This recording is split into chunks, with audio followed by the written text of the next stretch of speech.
Halo, kembali lagi di konten KKN PPMUGN 2021 Desa Batalan. Bahasanya hari ini adalah pengenalan layanan e-commerce untuk meningkatkan performa bisnis. Nah, di sini saya akan kulik berita-berita, buku-buku, dan pastinya dengan ide saya sendiri untuk menyampaikan apa sih e-commerce dan apa gunanya untuk performa bisnis. Langsung kita mulai saja. Yang pertama adalah apa sih itu e-commerce? Pasti teman-teman di sini bertanya, sebenarnya e-commerce itu apa sih? Nah, jadi kini sangat lumrah ya ketika seorang membeli barang secara online, apalagi kita dipapar dengan pandemi yang memaksa kita untuk tidak boleh keluar-keluar rumah dulu. Nah, dan tanpa sadar kita lebih banyak membeli barang secara online.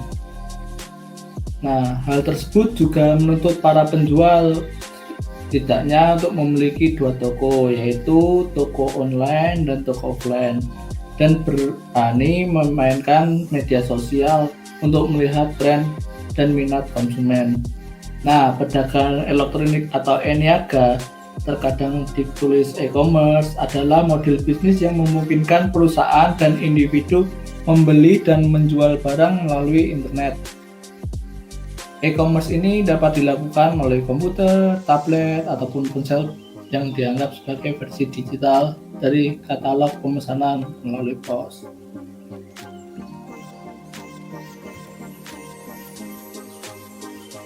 Lalu apa saja sih jenis e-commerce? Anda mungkin berpikir bahwa pedagang online hanya terjadi antara penjual dan pembeli. Akan tetapi sebenarnya e-commerce punya dibagi menjadi 6 golongan. Yang pertama adalah B2B atau business to business. Nah, jenis e-commerce ini di mana sebuah perusahaan menjual produk atau jasa kepada perusahaan lainnya. Dalam model e-commerce ini biasanya pembeli memesan barang dalam jumlah besar. Contohnya adalah perusahaan-perusahaan yang membeli perlengkapan kantor dari sebuah produsen. Untuk contoh perusahaannya sendiri adalah Electronic City, yaitu menjual perlengkapan elektronik kantor dan rumah tangga. Ada juga Rarali. Di samping peralatan kantor dan rumah tangga, juga menjual peralatan industri, restoran, dan pertanian. Lalu ada Mbis, sama seperti Lalali, tetapi juga menyediakan jasa beli housekeeping dan perbaikan dinding. Selanjutnya adalah business to consumer atau disebut B2C. Dalam jenis e-commerce ini, sebuah perusahaan menjual produk atau jasa kepada konsumen. Pada umumnya, pelanggan dalam e-commerce B2C hanya mengecer jika Anda pernah membeli satu dari suatu toko online, aktivitas tersebut termasuk dalam golongan ini. Nah, contohnya yang sering kita pakai adalah Lazada untuk membeli fashion, aksesoris, kosmetik, dan elektronik pribadi. Ada Shopee, ada Blibli, dan itu sama aja karena mereka adalah kompetitor.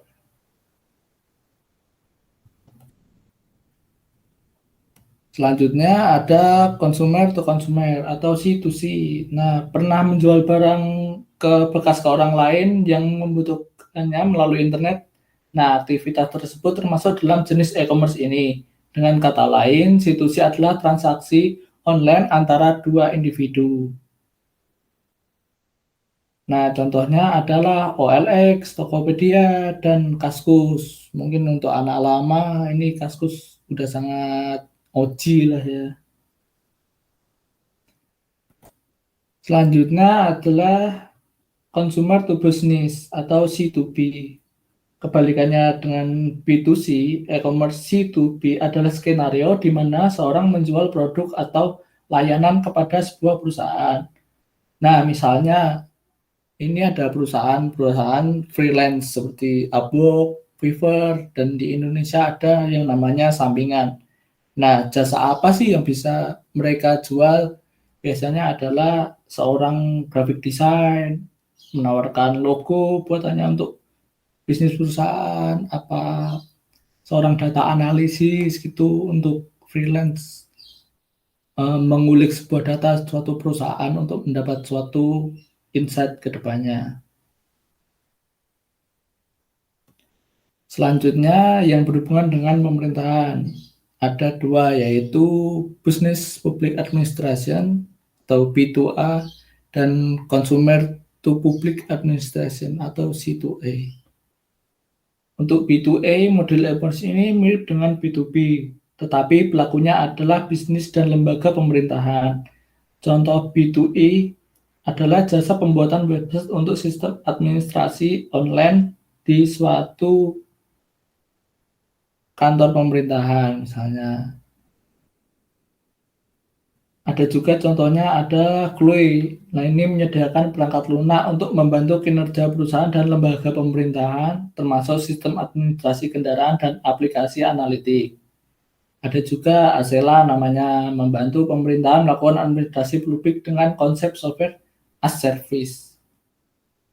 Nah, yang terakhir ini jenis e-commerce satu ini berjalan seperti C2B, namun transaksi dilakukan oleh individu dan lembaga pemerintahan. E-commerce dengan model C2A ini jarang di Indonesia. Jenis transaksi yang terjadi biasanya berbentuk jasa. Sebenarnya kalau di Indonesia sendiri, pemerintahan lebih menyebutnya sebagai konsultan individu.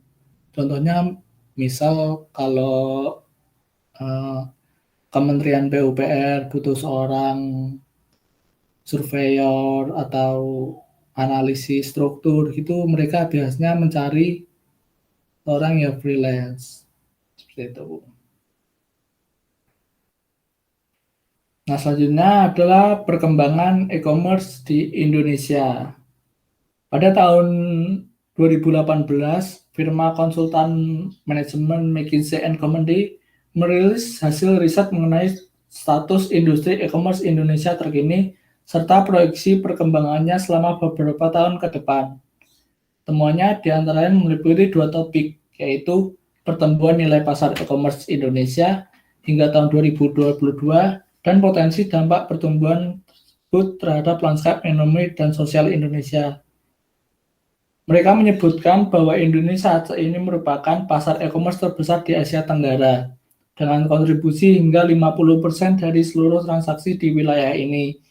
Seiring pertambahan penduduk yang menggunakan internet dan meningkatkan penetrasi e-commerce, kontribusi sektor ini terhadap ekonomi Indonesia berpotensi terus meningkat.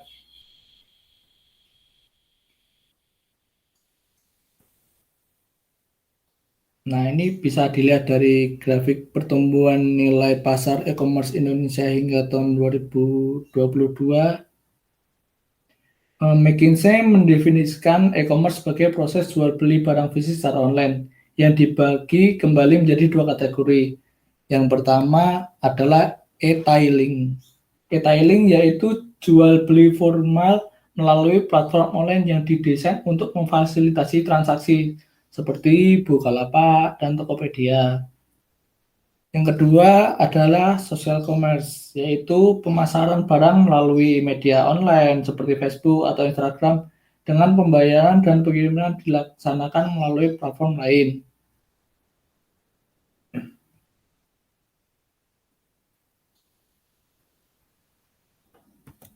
Nah, pertumbuhan yang pesat ini diperkirakan terjadi karena 5 faktor utama, antara lain yang pertama adalah pasar yang berorientasi mobile.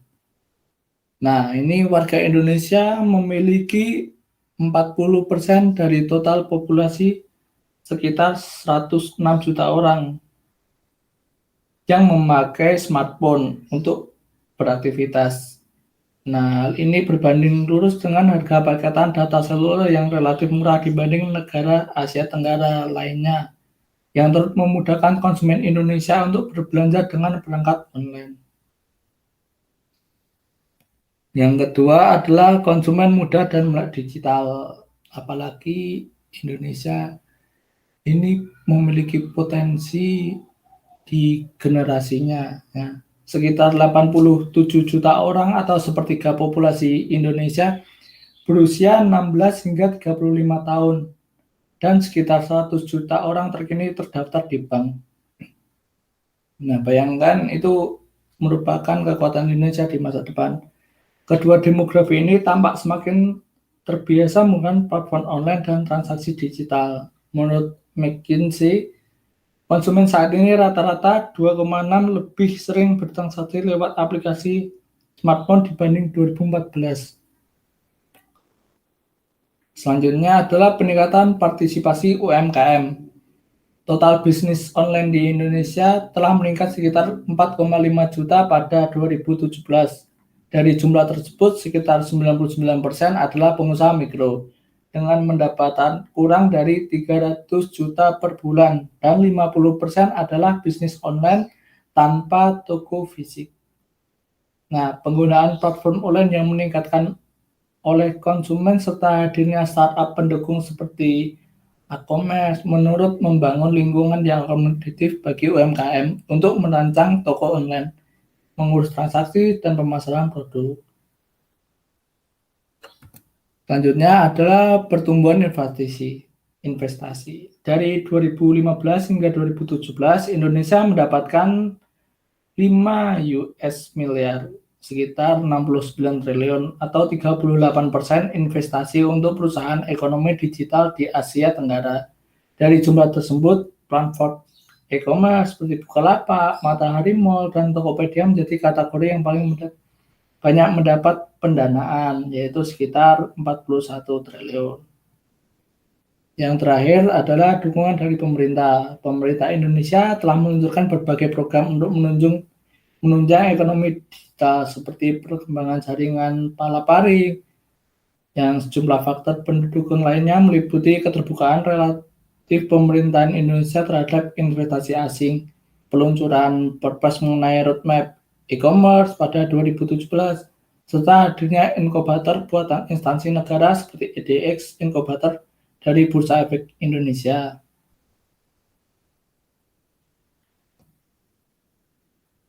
Nah, ini adalah potensi dampak pertumbuhan tersebut terhadap lanskap ekonomi dan sosial Indonesia. Saat ini industri e-commerce telah banyak berdampak positif bagi lapangan kerja Indonesia dengan estimasi 4 juta pekerja pada tahun 2017. Terhubung dengan ekosistem ini, pada tahun 2022, pertumbuhan pasar e-commerce Indonesia dapat merangkul sekitar 26 juta pekerja atau 20% angkatan kerja Indonesia.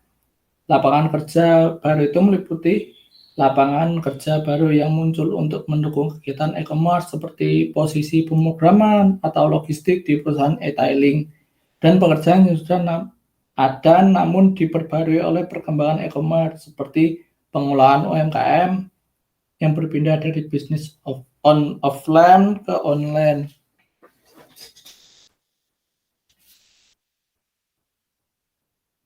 Nah, itu saja yang saya sampaikan.